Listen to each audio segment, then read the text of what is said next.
Hey everybody, it's me, Levi, or as some tarot people would say, it's your boy, Levi. And I'm here for something that I already kind of did with Martin over at tarot underscore in underscore the underscore city, also known as Tarot in the City, that I did with him way back when on Instagram. We didn't save the live because Instagram was kind of acting up, and we were kind of glad we didn't because we went all in with this no disclaimers tarot tag, where finally, thanks to Katey Flowers, we get to be honest about what we think. And to be honest with y'all, I feel like there's a lot of dishonesty going on in the tarot world. And like I kind of said in earlier videos, I don't know if you guys follow me at all, but I feel like we have three very distinct parts to the tarot world. Part one is, kind of cool tarot YouTubers that have a pretty big following, that deliver really good quality content, really cool discussions. When they do a deck walkthrough, it's really extensive and really interesting. It almost feels like a little mini class on that deck. Then on the other side of that spectrum, we have this crowd of love readers, twin flame readers, pick-a-pile readers that have a huge following, an extremely big amount of following, and their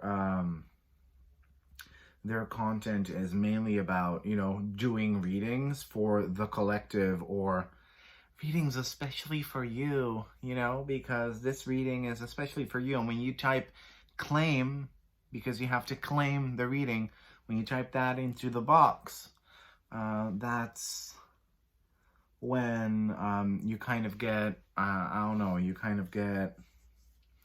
you can claim that reading, while in reality they just want you to like interact with them. So they're don't even know how we call that, but their interactions between them and their followers go up, their engagement goes up, basically. I feel like we have a very chunk of that on TikTok as well, but they have huge followings and like hundreds and thousands of views per video, sometimes even like 1 million views per video. They're really popular. And I'm already getting a bit too loose-lipped here, I feel, for my own good. But that's also, I just now saw, because I have this this crystal grid up right here that is really like amplifying all the like psychic energies here. So that's something I tried, and apparently it is affecting the throat chakra area right now, which is good for this video. And then in the middle you have, people like me that don't really have a big following, but do have something to say, and that do maybe have friends, sometimes from this side of the spectrum, sometimes from that side of the spectrum. And then you also have a little sliver of people who just post flip-throughs, and, they are very valuable to the community as well, because they show us whether or not we want to buy a deck. So that's, a lot of people have been bitching about those channels. I mean, they're important because publishers don't post flip-throughs of their decks, so, someone has to. But I tend to feel like I'm a little bit in the middle. I really kind of despise that side with the pick a card readings. What does your person have to tell you? What does your stillborn baby have to tell you? That's also a whole other niche within that realm of readers on YouTube. And I like to feel like I'm somewhere in the middle and I have good opinions. So very long intro for the no disclaimers tarot tag, and it's time we do stuff like this more often. It's necessary, it's needed. So Question number one, which trends and tropes are you tired of seeing within tarot? And I use tarot as much as I use oracle decks, so I'm going to be, weighing in on both sides. One trend within tarot decks that I'm really, really, really tired of seeing is very unoriginal RWS carbon copies, where and I'm not talking about, recolors. Well, I'm kind of tired of those as well. I mean, US Games, how many new editions of the Rider-Waite-Smith do we need? Haven't we, milked that deck enough now? It's not like they're ever going to listen to me because, it is the easiest beginner deck, basically. I'm talking more along the lines of, hey, here's a cute deck, illustrated very well. Usually the decks are done very, very well. It's really good craftsmanship. But instead of the people in the RWS card, now it's foxes and they look super cute. Can't relate. I don't like that at all. I feel like decks keep getting churned out with very little thought put into them. And I do have some very heavily influenced RWS decks in my collection that don't do it like that. For example, the Mermaid Tarot by Lisa Robertson comes to mind. That still leaves room for interpretation. It still leaves room for you as a reader discovering new little things in the imagery, which I think is cool. But even with those types of decks, I kind of feel like I've seen enough of them. I've had enough. I really have. I'm kind of done with that. But it's not going to stop because, everybody wants that. That's what everybody wants, so that's what we're going to get. I feel like we're a couple of years back, we got the Mary L, which is one of my favorite decks. It's probably the deck that I will take with me to my grave when I die. That's how much I love it. I don't think any mass market publisher is gonna release a deck like that ever again anymore. Not at all. And that really saddens me because those are not the hot sellers. The hot seller is cute kawaii manga style RWS, or hey, make it sort of cartoony and Disney, but make it RWS, or make it a really, I mean, I've literally banished most of those decks from my collection, so I don't even have any of those anymore because I literally got rid of all of them because I hated them so much. But that's definitely the RWSification of tarot and not leaving any room for something new. It baffles me that publishers aren't aspiring to create better. And then also with indie creators, sometimes I feel like, I have decks where I don't think the art is that cute, but the artist is someone who knows tarot and really try to put their own spin on it, really try to do something different, even if it is within the RWS system. I feel like with a lot of indie artists, of course the RWS is the most iconic one, and they don't know shit about tarot, so they're just going to be like, oh, hey, I'm going to make a tarot deck because it's, Inktober, and I have 31 images to do, and after I've done the 31 cards, I'm going to finish up all the rest. And they're just going to do that carbon copy thing too, and then charge you $100 for a copy. So, yeah, that's one trend or trope that I'm kind of over with.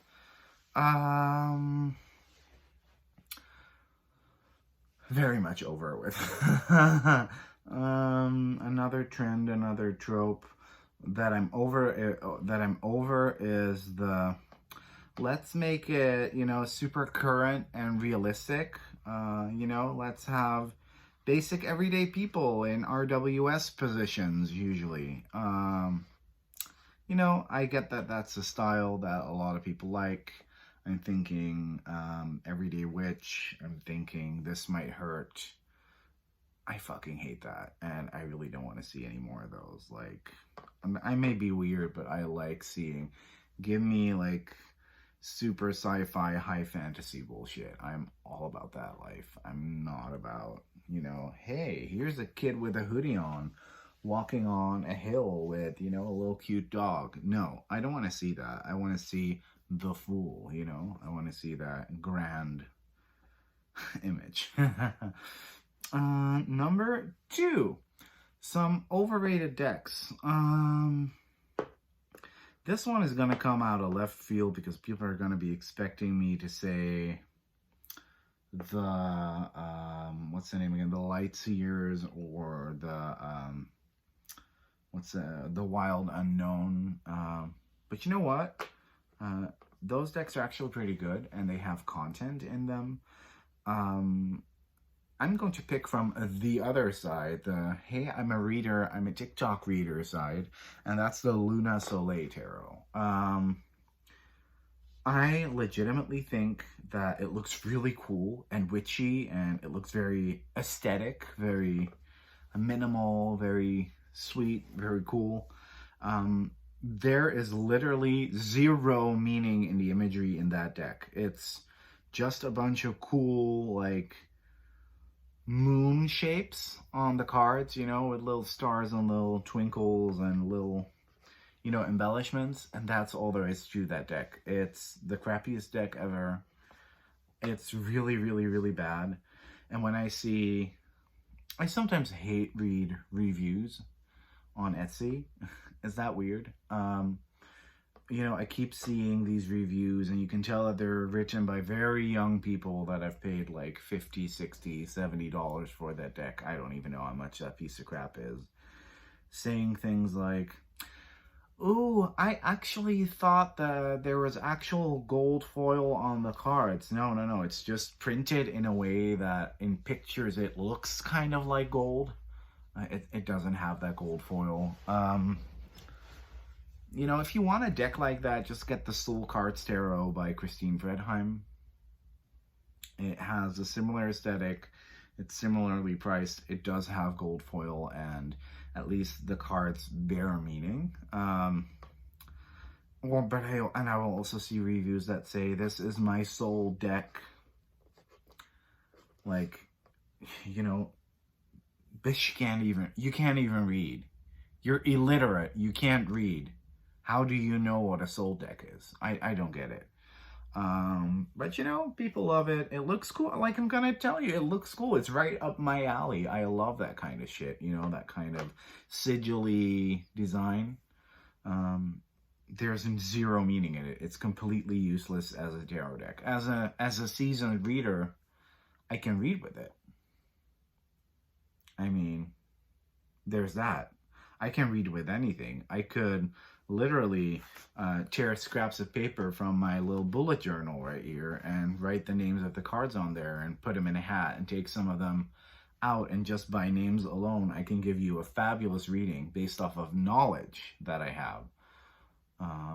But you can't tell me that there's good content in it. And to all the people that claim otherwise, I beg to differ.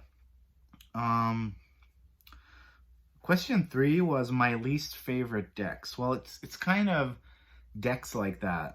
A lot of decks that you see on TikTok, like that Luna Soleil. The Luna Somnia Tarot is another one. That's just pure evil. Like, whoever gets that and uses that, usually purchased by people that know very little about the tarot, and it's just a bunch of traced RWS images, but then also stolen art from the Wild Unknown is in there, I believe, from some other like pretty cool Pip deck that also has a color inversion that Lisa Papez has, that has kind of a retro feel like going on. There's a whole bunch of stolen imagery in that deck, and the creator has been, like, exposed for that, blah, blah, blah, and people just keep buying it because it looks so cool, because it has the moon cycle on the back.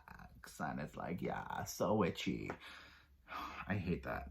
But my absolute least favorite decks are all those text-based Twin Flame, Spirit Baby, Let's Talk to Your Unborn or Stillborn Child Soul, Let's Talk to Your Ex, Let's Talk Sexy about with your ex. Those types of decks, I think they're gross. There's nothing divine or channeled about them. There's no heart in them. They're basically all decks coming from this crowd, the super toxic YouTube TikTok readers crowd, and I just can't with them. And you know, it's a very hysterical crowd, so you gotta kind of pay attention. And I think I'm small enough on here that it won't be noticed by that crowd, because it doesn't seem like this crowd and this crowd really interact with each other, like, or acknowledge each other a lot. But yeah, it's painful as hell to see, you know, people buying into that, like, into those decks. That is not a message from the divine. That is a message that some 25-year-old, you know, sloppily wrote on a card. And the Make Playing Cards marketplace is flooded with them. That's why people can't find my deck or some other decks of friends of mine. Because all you see is those text-based decks. All you see is those. And I hate it so much. Question number 4. One card that has ruined a deck. I'm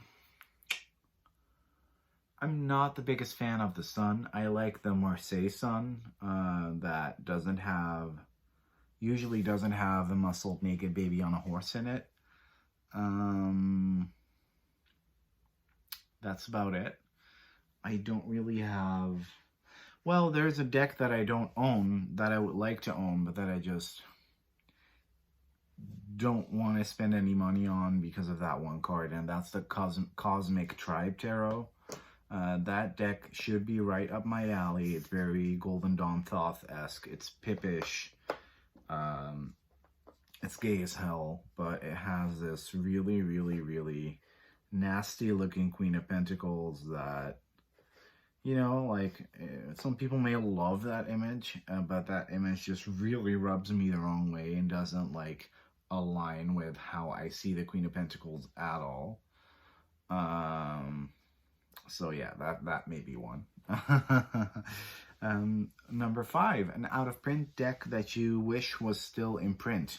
I was kind of on an out-of-print binge a while back, where I was like, oh, I need this deck and I need that deck.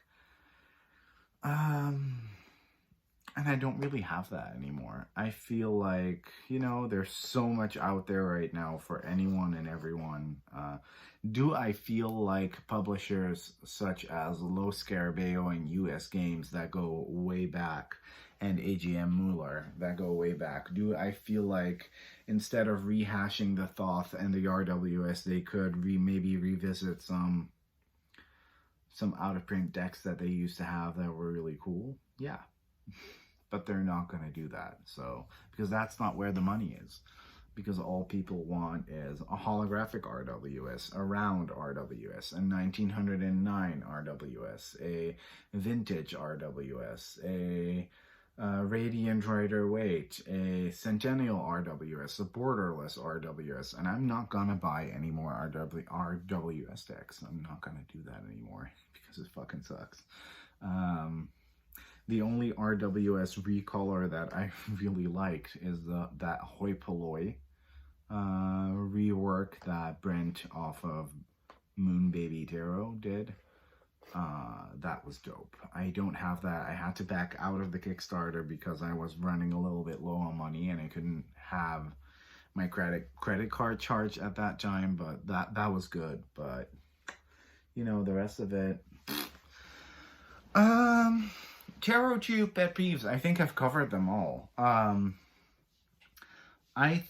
mean, do what you want. I feel like it can be a great way for you to practice your presentation skills, practice your reading skills.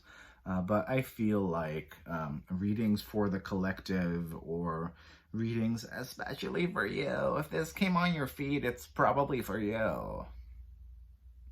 I think those are super predatory, and I hate them. I hate them with a passion.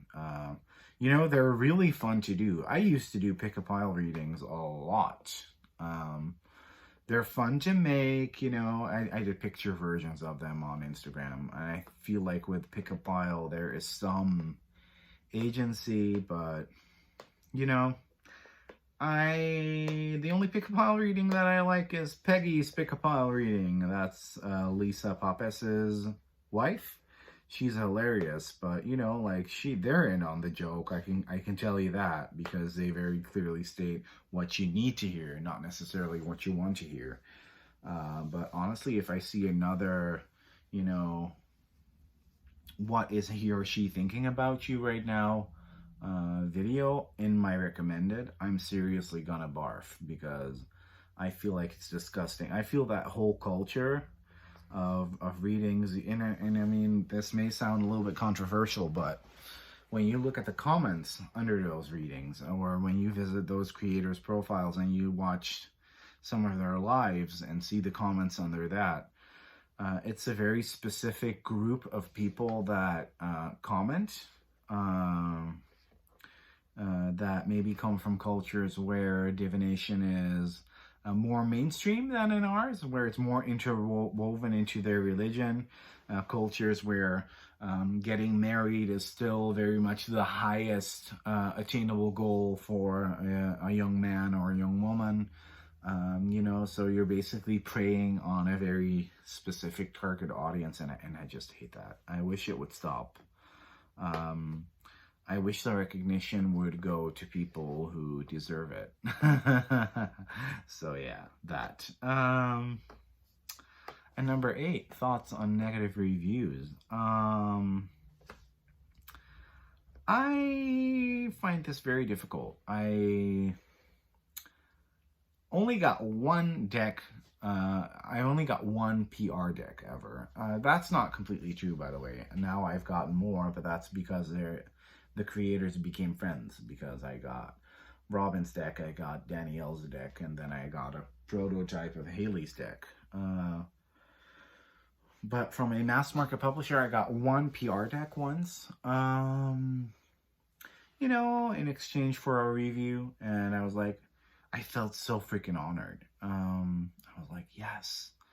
Oh wow, this is my chance to show what a great content creator I am.